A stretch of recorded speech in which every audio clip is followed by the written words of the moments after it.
We are back at the executive assessment question sampler, looking at the other type of question that you will find in the quantitative section of the exam, which is the third section of the executive assessment, and that is what is known as a data sufficiency.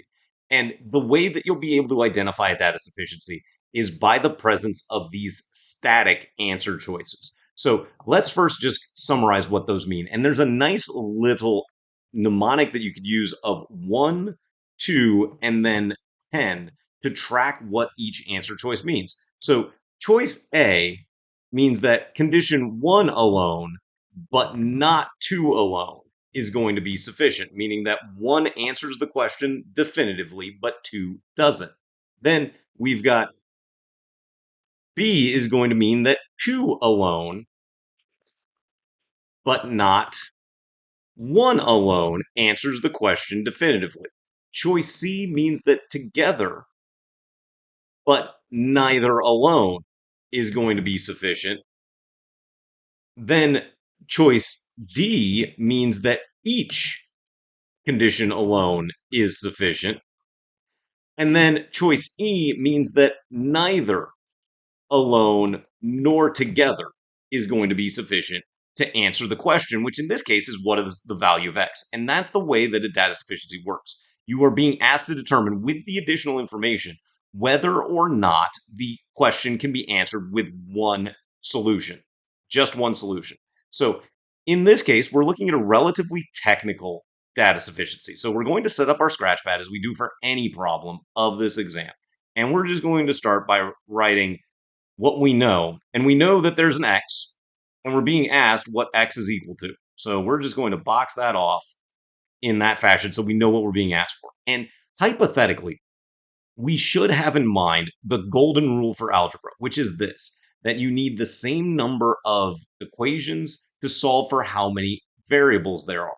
So if I've got one variable, I need one equation. If I have two variables, I need two unique equations. If I have three variables, I need three unique equations. If I have 74 variables, I need 74 unique equations, at least theoretically.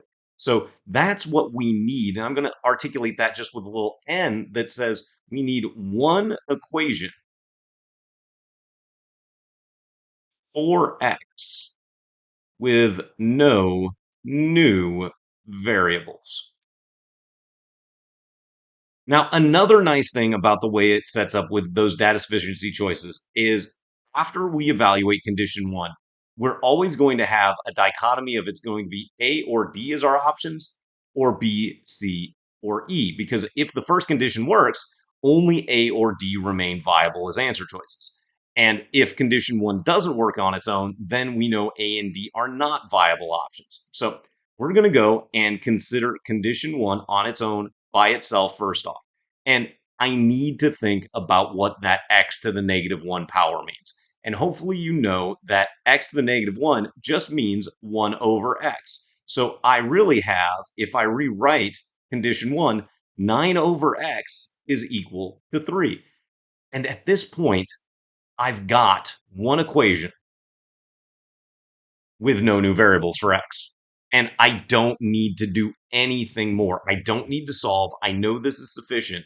Thanks for watching this executive assessment explanation video. If you're enjoying the tips it contains, please consider liking it and potentially subscribing to this channel to be alerted when additional videos such as this are released by my guru. Also, check out the description below as it includes a link to our full executive assessment prep course produced with our partners at Analyst Prep. For now, let's get back to this video.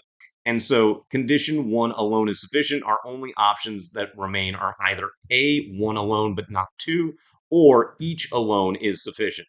Then condition 2, we've got 3 over x cubed, because you again have to take the reciprocal when you see that negative exponent, and that's going to be equal to 1 over 9. Now, again, we do have to be careful when you've got exponents, but if there is this cubing situation, I'm just going to prove it out. I'm going to multiply both sides through cross multiplication, and we get that 27 is equal to x cubed.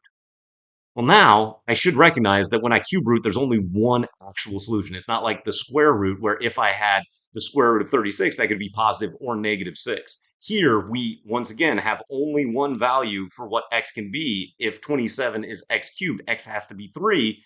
And so that allows us once more to know that condition 2 by itself is going to be sufficient, and our answer is going to be B.